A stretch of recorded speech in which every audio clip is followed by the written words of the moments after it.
quel serait dans le cas d'un gouvernement mondial l'ennemi selon vous qui serait mis en avant pour continuer à diriger le monde en fait? Alors l'ennemi actuellement dans le cas du nouvel ordre mondial, c'est l'islam. L'islam parce que il représente j'évoquais tout à l'heure les problèmes de relations entre certaines communautés. Vous avez des musulmans qui posent problème, il ne faut pas se voiler la face, mais vous avez heureusement des musulmans qui ont un comportement tout à fait honorable et respectable. Et vous avez de la part du Nouvel Ordre mondial une opposition à l'islam parce que l'islam est encore la seule religion qui apporte un espoir pour l'au-delà. La différence entre un Européen, un Américain et un musulman, c'est que l'Européen ou l'Américain, ils ont peur de la mort. Oui. Le musulman, lui, n'a pas peur parce que la vie sur Terre n'est qu'un passage et qu'il aura, le repos de l'âme dans l'au-delà. Et c'est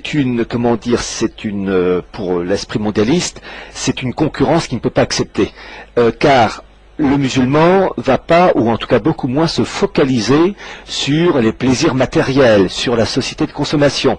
Oui. Et donc il faut à tout prix détruire cet islam qui ne porte pas au nu l'American Way of Life. Je dois dire, attention, que ce principe-là existait chez les catholiques pendant des générations, mais depuis Vatican II, les catholiques ne sont plus catholiques.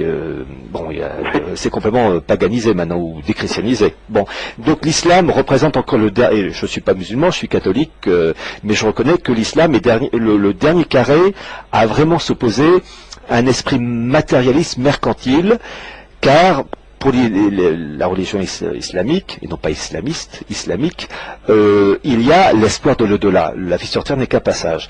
Le catholicisme défendait les mêmes principes avant, mais l'Église, non pas l'Église, mais les hommes d'Église ont failli. Bon, donc pour le moment, oui, l'islam représente une menace.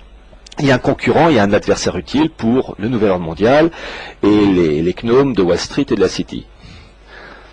Donc en fait, d'après ce que vous dites, l'avènement le but ultime et l'arrivée de ce but ultime d'un gouvernement mondial ne pourrait pas se faire tant qu'on aurait une idéologie ou une religion qui permettrait en fait de donner une autre source d'espoir à l'homme que des simples instincts matériels basiques, quoi. Disons qu'il faut, dans l'esprit mondialiste, détruire toute forme de religion donnant un espoir surnaturel. Il faut araser tout cela. Et d'ailleurs, je rappelle, vous avez, et ça c'est archi officiel, dans mon livre La marche irrésistible du Nouvel Ordre mondial, j'ai présenté une carte du Proche-Orient aux frontières décomposées en fonction des critères ethniques et religieux. La carte est issue d'une revue militaire américaine qui date de 2006 sous la plume de Ralph Peters. Et en fait, Ralph Peters ne fait que s'inspirer d'autres, je pense à un islamologue qui est toujours vivant, très âgé, qui s'appelle Bernard Lewis, qui a composé aussi des cartes où tout ça c'est un peu remanié. Et dans son article, donc dans cette revue de mai-juin 2006, article intitulé Frontières de sang, il dit à un moment donné qu'il faut mettre en place, et je cite son expression, un Vatican de l'islam. Parce que il dit, en gros, je résume sa pensée, il dit que l'islam est incompatible avec l'esprit actuel et donc il faut changer cet islam. Et on peut le faire qu'avec un sort de Vatican, un clergé qui, ayant l'esprit remanié, un Vatican II musulman, et bien ayant l'esprit remanié, on pourrait donc influencer l'islam pour le rendre adaptable à l'esprit du mondialisme. Et c'est vraiment écrit en toutes lettres. Et donc, ça a moins l'avantage, c'est qu'on sait à quelle sauce on va te manger. Alors, ils ont réussi avec le catholicisme, puisque je rappelle, Vatican II, c'est en fait la bascule. Avant Vatican II, l'Église catholique disait, c'est au monde de s'adapter aux principes catholiques. Après Vatican II, c'est l'Église qui doit s'adapter au nouvel ordre mondial. C'est la fameuse encyclique Pacem in Terris de Jean XXIII, jusqu'à aujourd'hui Benoît XVI.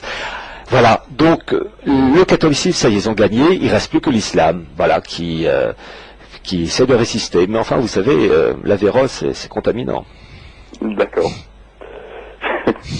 Très bien, mais merci beaucoup, et puis bonne continuation. Merci bien. Merci pour toutes vos recherches. Merci beaucoup. Au revoir, Raphaël. Au revoir. Au revoir. Jean. Bonsoir. Oui, bonsoir. Merci pour cette émission passionnante. Je suis pas du tout spécialiste, mais dans la mesure où ça touche la religion, moi je m'intéresse plus au côté spiritualité. Bon, j'ai cru vous entendre dire tout à l'heure que finalement le seul obstacle restant à l'établissement d'un nouvel ordre, on va dire,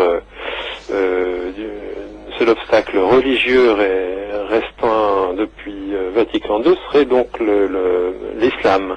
Mais que faites-vous en quelques mots quand même des milliards de personnes qui ne sont pas effectivement en Europe occidentale, mais qui sont soit bouddhistes ou autres religions hindouistes qui représentent plusieurs milliards de personnes. Oui, ce sont plutôt des concepts philosophiques, philosophico-religieux. Oui. Ce ne sont pas des religions à l'état, entre guillemets, à l'état pur, style catholicisme ou judaïsme ou islam. Là, c'est plus des concepts philosophiques comme un peu Confucius.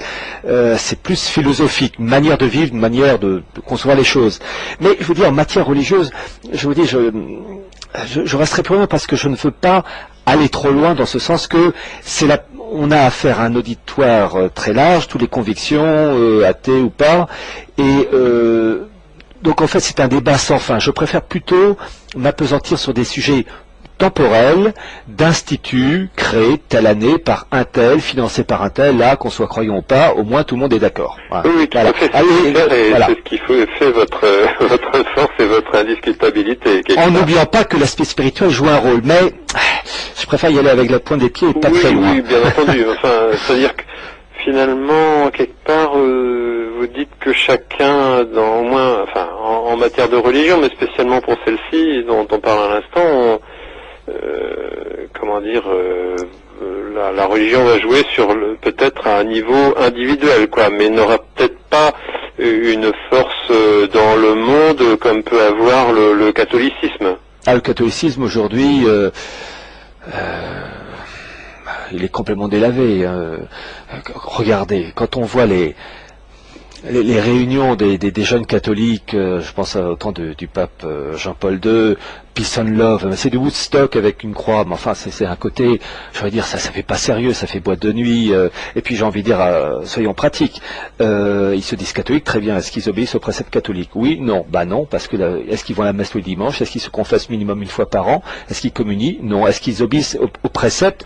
9 cas sur 10, non. Alors ça chante, la gratte, enfin la guitare à la main, mais c'est un côté folklore, voilà.